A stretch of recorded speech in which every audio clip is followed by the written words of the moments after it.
Beowulf, Part 29. Then the bold man went himself with his troop to tread the meadow by the sea, the wide shores. The world candle shone, the sun bright from the south. They went on their way. Quickly they marched till they heard that the protector of earls, the slayer of Oginthau, the worthy young war-king, was bestowing rings in the court. Beowulf's arrival was quickly proclaimed to Hygelac, that the defender of warriors, the shield comrade, was come alive to the palace there, to the court, unscathed from the battle play. With speed, as the mighty one ordered, a space was cleared within the hall for the newcomers. Then he who survived the combat sat down opposite kinsman. When in solemn speech with chosen words he greeted his gracious lord. The daughter of Hereth went about throughout the hall building with mead vessels. She loved the people, bore the flagon on the hands of the heath dwellers. Hygelac began graciously to question his companion in the high hall. Desire to know the exploits of the sea geats was strong upon him. How fared ye on the voyage, dear Beowulf, when on a sudden thou hadst desire to seek combat afar over the salt water, warfare at Heorot? Surely thou hast somewhat mended for Hrothgar, the famous prince, his wide-known sorrow. In my heart's grief, for that I was troubled with surgings of sorrow. I put no trust in my loved man's venture. Long while I besought thee that thou should have naught to do with the murderous monster, let the South Danes themselves fight out the struggle with Grendel. I utter thanks to God that it is granted to me to behold thee unscathed. Beowulf spoke, son of Ecgtheow. That is known, my lord Hygelac, to many men, the famous encounter. What struggle there was between Grendel and me in that place, where he brought very many sorrows upon the victorious Scyldings, lasting oppression. I avenged all that. Thus none of Grendel's kin upon earth has cause to boast of that uproar at dawn, not he who lives longest of the loathy race, snared in sin. Even there did I come to that ring hall to greet Hrothgar. Straightway the famous son of Healfdene, when he knew my purpose, assigned me a seat beside his own son. His troop was making merry. I have never seen under the vault of heaven greater mead joy of men sitting in hall. At times the famous queen, she who establishes peace among the peoples, moved through the hall, encouraged the young men. Often she gave a ring to a warrior ere she went to her seat. At times Hrothgar's daughter bore the ale flagon before the veterans to the earls in the high places. Then I heard men sitting in hall named Frauwera, where she bestowed the nail-studded vessel on the heroes. She, young gold adorned, is promised to the gracious son of Froda. The friend of the Scyldings, the ruler of the realm, has brought that about, and counts it a gain that he should settle with the woman a part of his deadly feuds and struggles. It is always a rare thing when a little while after the fall of the prince the murderous spear sinks to rest, even though the bride is of worth. Part 30. That may rankle with the prince of the Heathobards and each thane among the people, when he goes in hall with the bride, that a noble scion of the Danes should tend the warriors. On him gleams the armor of his forefathers, hard and ring-marked, the treasure of the Heathobards, whilst they were able to wield those weapons until they led their dear comrades and themselves to ruin at the shield play. Then an old spear warrior, who gazes on the treasure, who bears in mind all the slaughter of men, speaks at the beer drinking. Grim is his heart. He begins in mournful mood to test the thoughts of the young warrior by musings of his mind, to stir up evil strife, and he utters these words. Canst thou, my friend, recognize the sword, the precious blade thy father bore to battle, where the Danes slew him when under his helmet for the last time. The bold Skeldings held the field when Weathergeld lay low after the fall of heroes.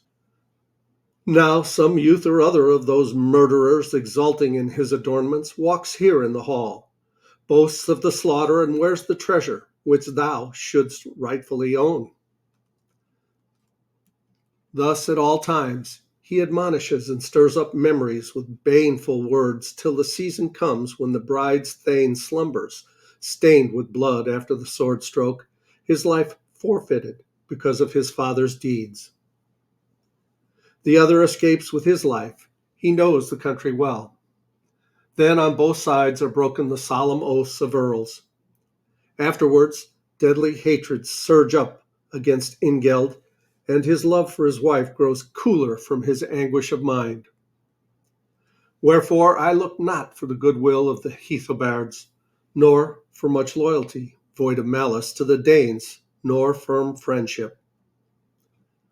I shall speak once again about Grendel, that thou, the giver of treasure, mayst know well what was later the issue of the hand struggle of heroes. After the jewel of the sky glided over the fields, the monster came raging, the dread night foe, to seek us out, where safe and sound we held the hall. There was war fatal to Hounshiel, a violent death to the doomed man. He was the first to fall, the girded warrior. Grendel devoured him, the famous liege man. He swallowed the whole body of the loved man.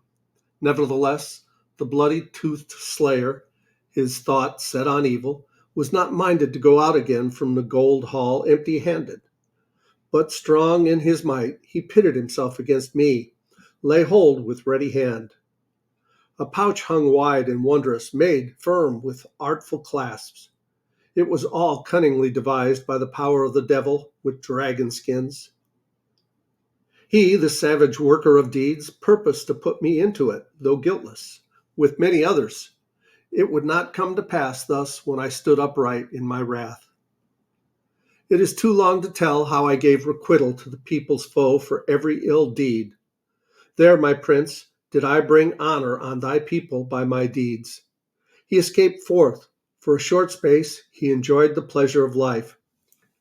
Yet his right hand remained in Heorot for a token of him, and he, departing thence wretched, sank down, sad in mind, to the bottom of the mere. When morning came and we had sat down to the banquet, the friend of the Skeldings rewarded me richly for the deadly onslaught with beaten gold, with many treasures. There was singing and merriment. An aged Skelding of great experience told tales of long ago. At times, one bold in battle drew sweetness from the harp, the joy wood. At times wrought a measure true and sad. At times, the large-hearted king told a wondrous story in fitting fashion.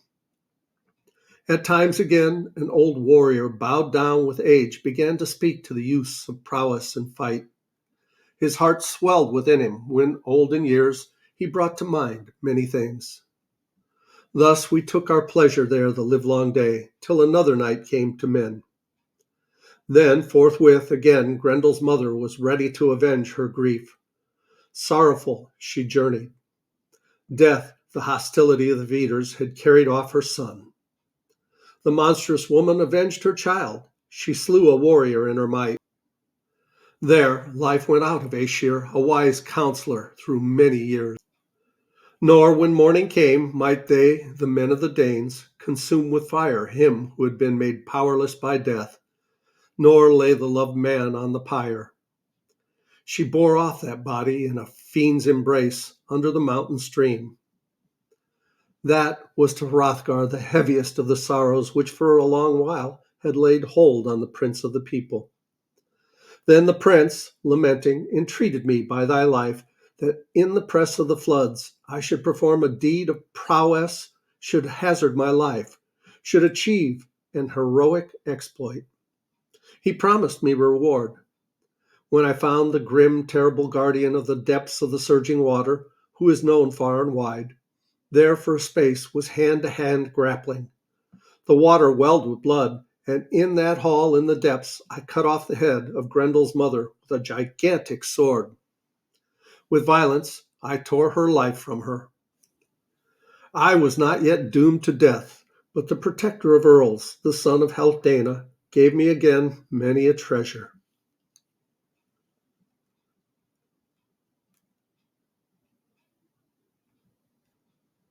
Part 31. Thus the king of the people lived as was fitting. In no way did I lose the rewards, the guerdon of my strength, but he, the son of Healfdene, gave me treasures into my own keeping. Them I will bring and gladly proffer to thee, king of warriors. Once more all favors come from thee. I have few close kinsmen here save thee, Hygelac. Then he commanded to be brought in the boar image, the banner, the helmet riding high in battle, the grey corselet, the splendid war sword. Afterwards he spoke. Hrothgar, the wise prince, gave me this battle garment. He expressly bade that I should first declare his good will to thee. He said that King Harogar, prince of the Skeldings, had it, the breast armor, for a long space, that nevertheless he would not give it to his son, the bold Haroweird, though he was loyal to him. Use all things well. I heard that 4 horses, reddish yellow, ever wit alike, came next in order. He gave him possession of steeds and stores. Thus must a kinsman do, and not weave a cunning net for another, prepare death for a comrade with secret guile. To Hygelac, stout in fight, his nephew was very loyal, and each was mindful of the other's pleasure. I heard that he presented to Hugh that neckband, the precious wondrous treasure, which Wealhtheow, the prince's daughter, gave him, together with 3 steeds full of grace and furnished with gleaming saddles. When she had taken the ring, her breast was made fair. Thus the son of Ecgtheow, a man famous in battle, was bold in brave deed. He lived honorably. Never did he slay his hearth companions in his drunkenness. His was not a savage mind, but fearless in fight. He guarded the precious gift which God had given him with the greatest strength among men. Long was he despised, for the men of the Geats accounted him worthless. Nor was the lord of troops minded to do him much honor on the mead bench. They thought indeed that he was slothful, an unfit chieftain. A recompense came to the famous man for every slight. Then the protector of earls, the king mighty in battle, bade them bring in the sword of Hrothgar, decked with gold. There was not at that time with the Geats a better treasure among swords. He laid that in Beowulf's bosom and gave him 7,000 measures of land, a house and princely rank. To them both in that country land, domain, ancestral claims, had come by natural right, but more to Hygelac, a wide realm, in that he was the more illustrious. It came to pass in later days among the warriors, when Hygelac was laid low with battle swords, slew Herdered under cover of his shield, after the bold battle heroes, the warlike Skelfings, sought him mid his victorious troop, pressed hard in fight the nephew of Hereric, that then the wide realm came under Beowulf's sway. He ruled well for 50 years. He was then an aged king, an old guardian of the land, till a dragon, which guarded treasure in a burial mound, a steep rock, began to show his might on the dark nights. A pathway lay beneath, unknown to men. Some man entered there, greedily seized the pagan hoard, tricked the keeper of the treasure with thievish cunning while he slept, so that he was enraged. And we'll go on with part 32 in the next video. Thanks so much for watching. Please like, subscribe, leave a comment below. I'd love to hear from you guys. I love you, as Tigger says. Ta-ta for now.